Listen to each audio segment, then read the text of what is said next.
What a day for surprise. We found a lonely Toby waiting lonesomely at Tidmouth Station. He was near some empty coaches which seemed to have been evacuated.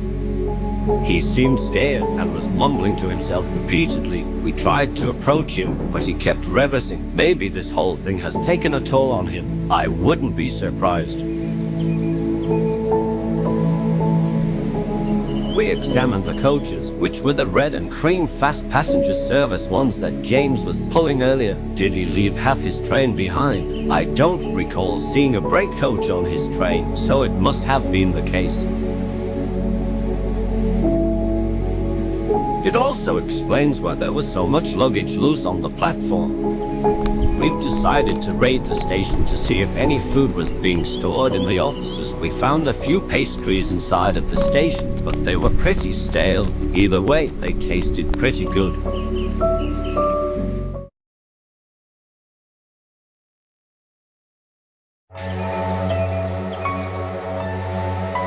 Everything just happened at once. My hand is shaking right now, and I'm barely able to write. We wanted to ask Toby what happened to him when the blast happened. He seemed petrified, but also on the verge of tears.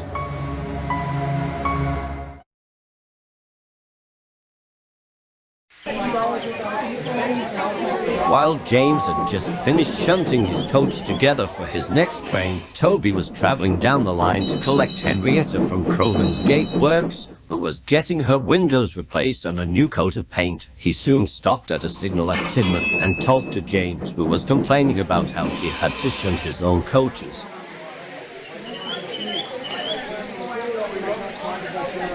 Then the sirens blared loud and long, and the sight of the explosion lit up the sky and caused their ears to ring.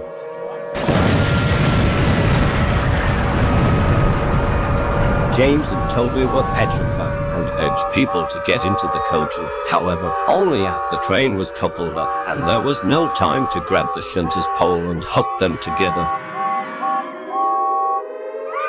Toby then realized that Henrietta would be endangered and might be affected by the blast. James yelled at him to push the brake coach and two others up the line with him to protect the passengers.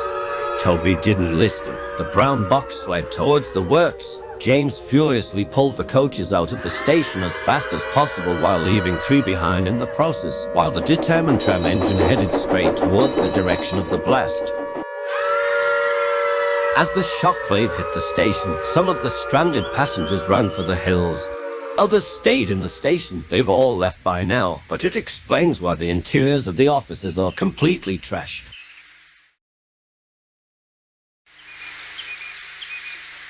Toby proceeded to cry, saying how he was sorry and how he just wanted Henrietta to be safe. Honestly, I was just glad he was safe.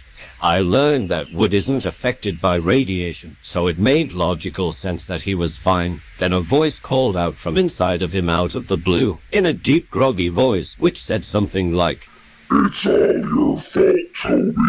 You were greedy and made them suffer." We peeked inside, and what we saw was horrifying.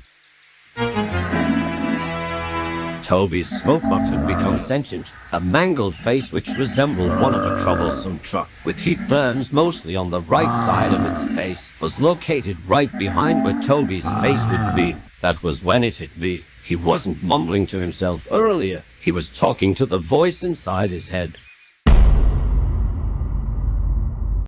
After waiting around for a bit longer, we decided to head on back down the line. We did not want to risk Toby or Fireface getting injured, so Edward and I conceived a plan for us to pull him down the line. As we traveled on, Toby was breaking down more and more. Edward, being the wise sage he was, used his kind words to calm Toby down and reminded him that they would find Henrietta. I felt a sudden jerk as Edward applied his brakes. We peered out from the side of his cab and saw Thomas steaming idly in front of us with his signature triumphant smirk. Leon had stuck his head out of the cab, saying how good of a job he did for driving his first steam engine. We heard Thomas' other cab door open. As the mysterious figure leaned out of the cab door, he was rather rotund, really quite round, but we didn't see him like that to us. He seemed to be a shining light in a deep dark pit. Sir Bertram Topham had